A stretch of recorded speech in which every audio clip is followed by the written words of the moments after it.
Nous vous partageons aujourd'hui le circuit que nous avons fait en Islande, appelé Panorama Arctique.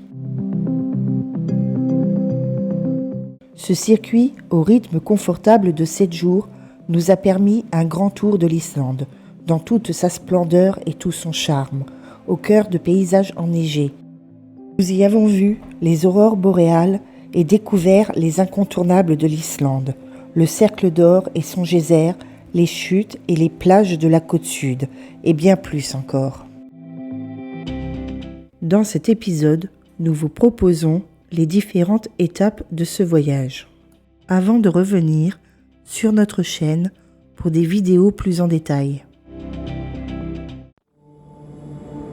Au premier jour, départ pour le parc national de Þingvellir, qui fut le siège de l'ancien Parlement. On y découvre un décor extraordinaire, dû à la faille qui sépare les plaques tectoniques eurasiennes et nord-américaines.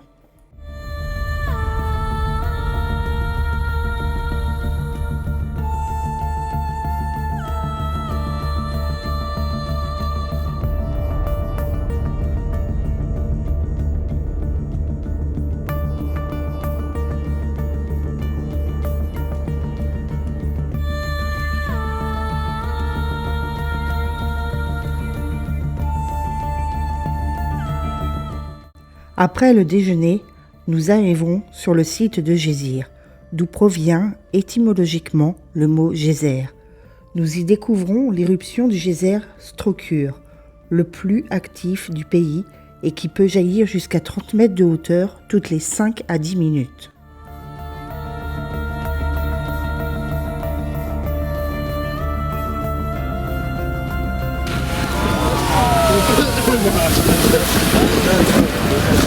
You're too late.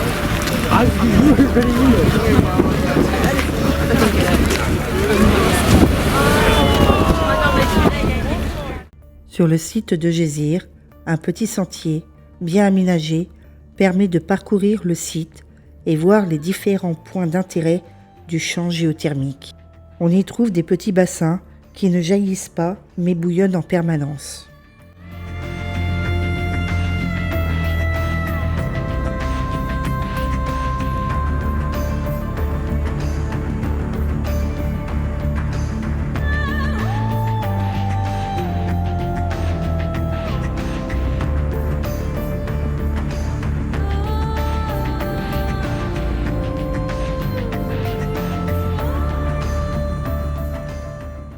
Nous terminerons notre première journée dans le cercle d'or par la chute de Gullfoss, la cascade d'or, l'une des plus grandioses du pays.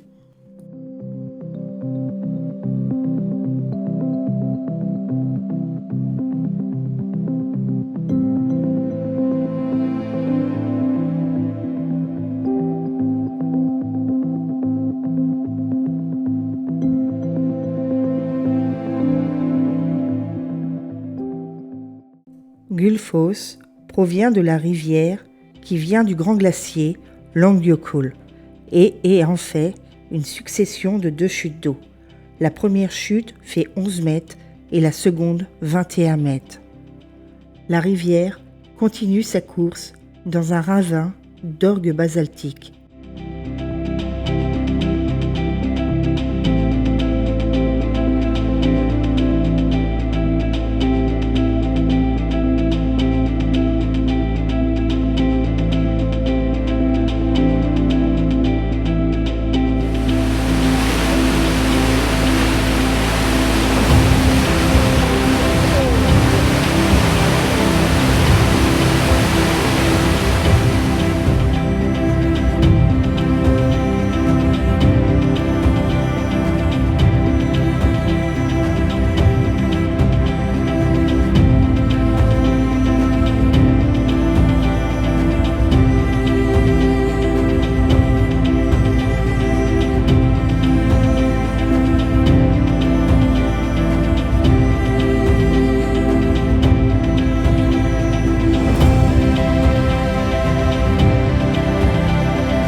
Le lendemain, nous faisons route vers 2 autres cascades faisant partie des plus populaires de l'Islande.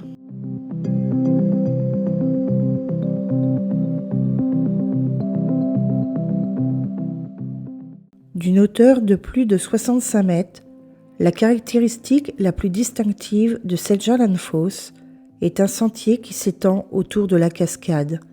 Les falaises, derrière les chutes, offrent une large caverne et les rochers et les sentiers permettent aux voyageurs d'y faire le tour complet. Bien que cette expérience soit fascinante, il faut s'attendre à être éclaboussé par la brume perpétuelle de la cascade.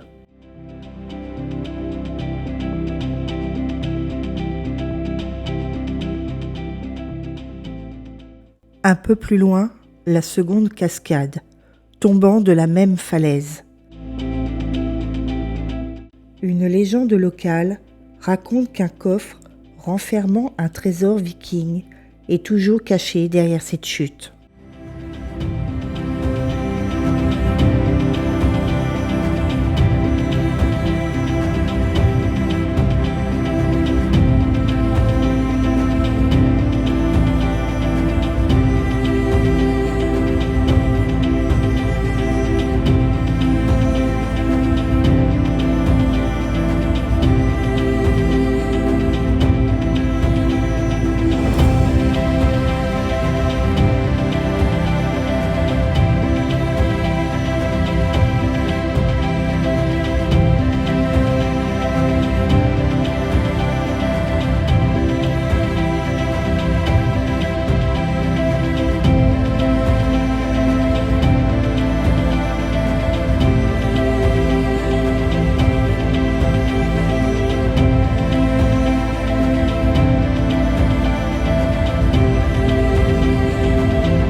Notre guide se détourne du programme pour nous emmener voir le Sólheimajökull, un glacier du sud de l'Islande qui constitue une des langues glaciaires de l'immense calotte glaciaire du Miðaljökull.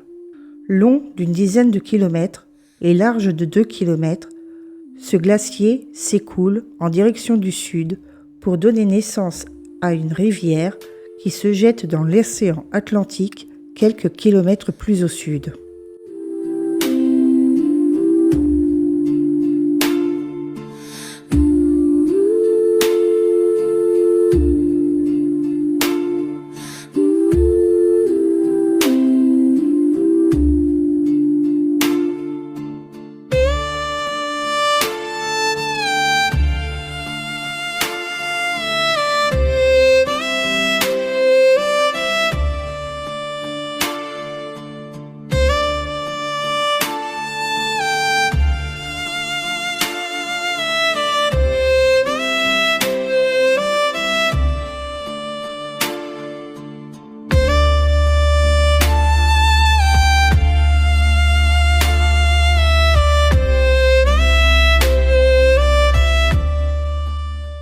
Arrêt à la plage de Reynisfjara, l'une des plus belles d'Islande, avec ses impressionnantes colonnes basaltiques et son sable noir.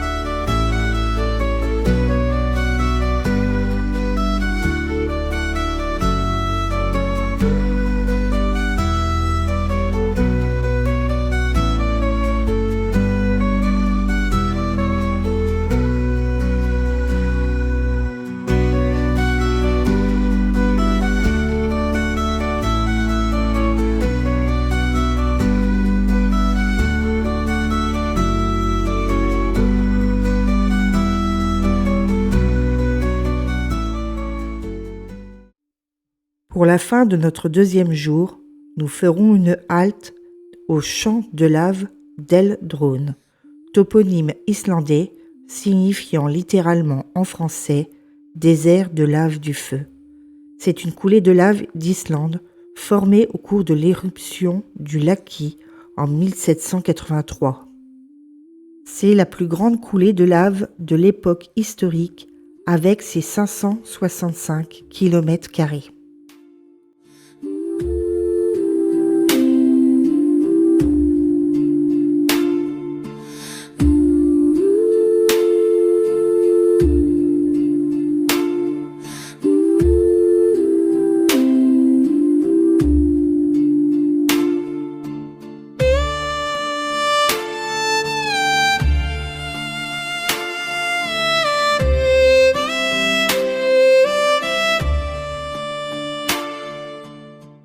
Notre programme du 3e jour nous emmène dans le site exceptionnel de la plage de Diamant.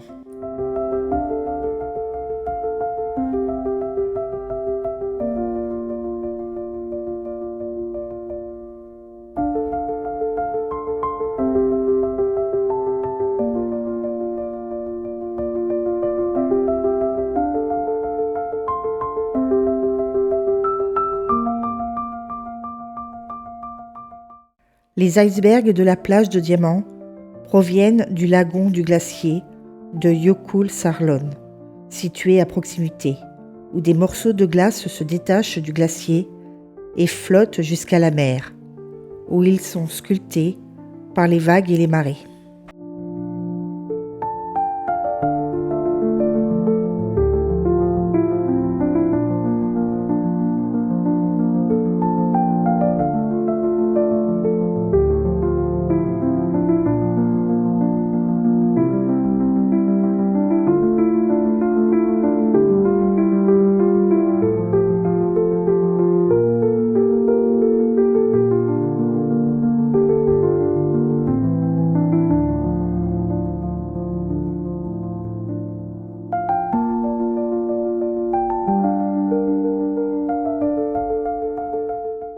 Nous avons même eu la chance d'y croiser une troupe de phoques gris.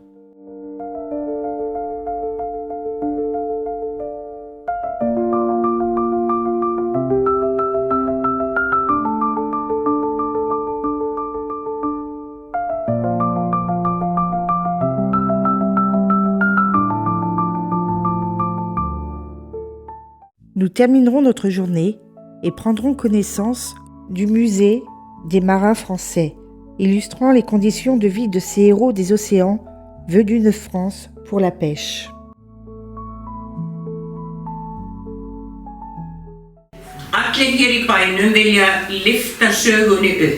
Mais du coup, tous les habitants du village, ils veulent conserver en fait cette histoire de la pêche.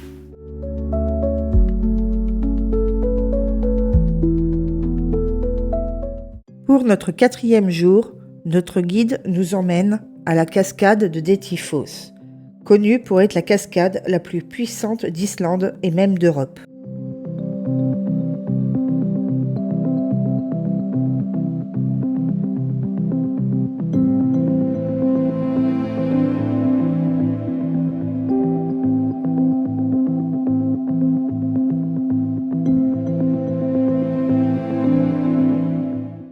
Nous continuons notre exploration par le paradis des géologues, en commençant par le lac Mývatn.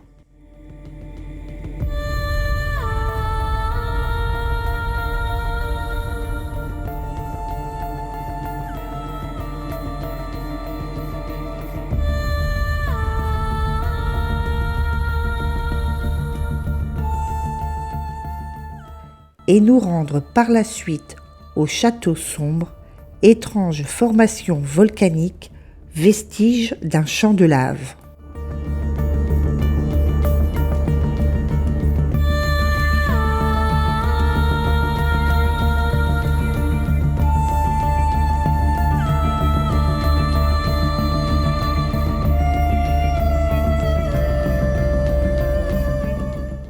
Pour finir, par le site incroyable et impressionnant des sulfatanes bouillonnants de Namaskar, véritable paysage lunaire de fumée et de jets de boue s'échappant du sol.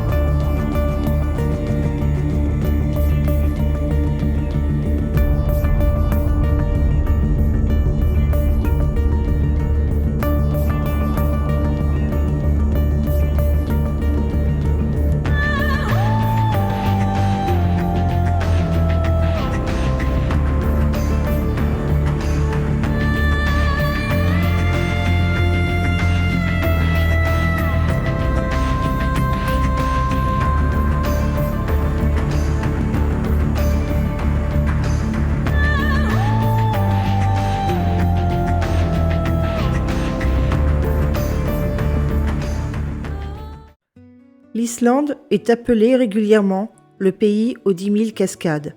Et c'est tout naturellement que nous commençons notre 5e journée par l'une d'entre elles, Godafoss, la chute des dieux.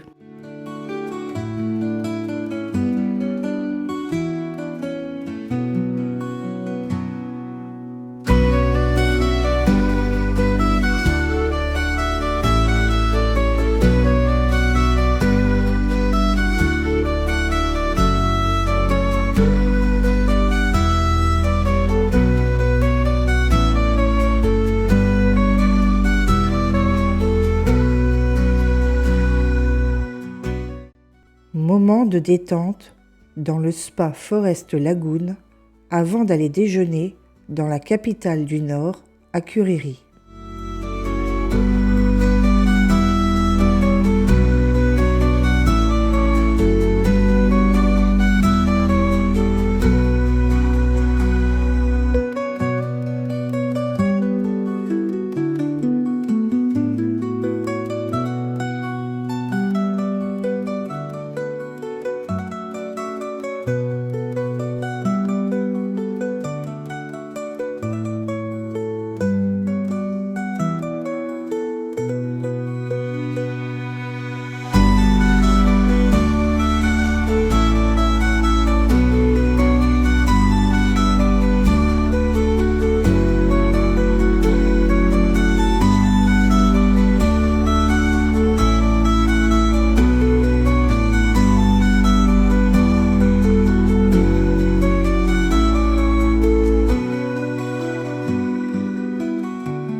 Dernière visite de la journée, arrêt à Glombaer, ancienne ferme en toit de tourbe et d'herbe, transformée en musée dédié à la vie rurale au XVIIIe et XIXe siècle.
Nous commençons le dernier jour de notre circuit Panorama Arctique en Islande par un arrêt à la plus puissante des sources d'eau chaude d'Europe.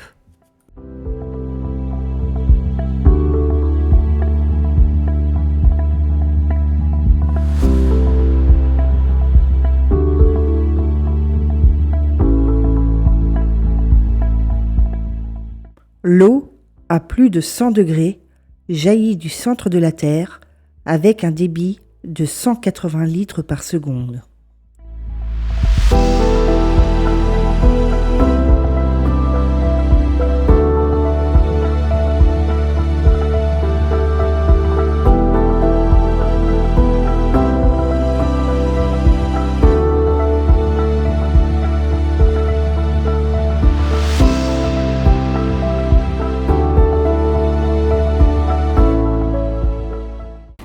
Encore un peu de chemin sur la route numéro 1, route circulaire que nous avons empruntée pendant à peu près tout notre circuit, avant d'arriver sur le site de 2 cascades.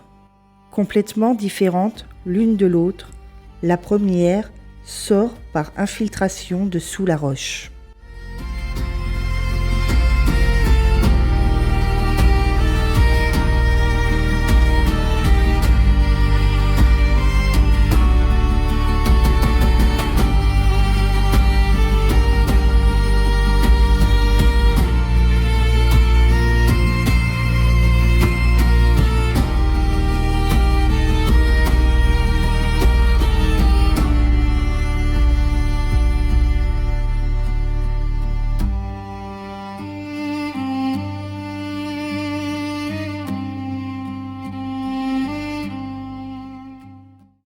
La seconde, appelée la cascade des enfants, porte son nom en raison d'un accident qui serait survenu à 2 enfants de paysans. Ces derniers seraient tombés du pont de pierre naturel qui surplombait l'eau.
Et nous voici de retour à Reykjavik, dans la capitale de l'Islande où notre circuit a commencé et là où il se termine.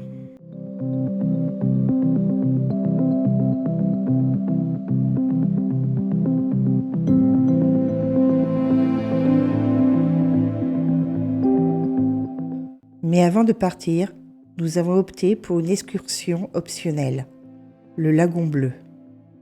Une baignade dans les eaux chaudes du mythique lagon dont les bienfaits font des merveilles pour la peau.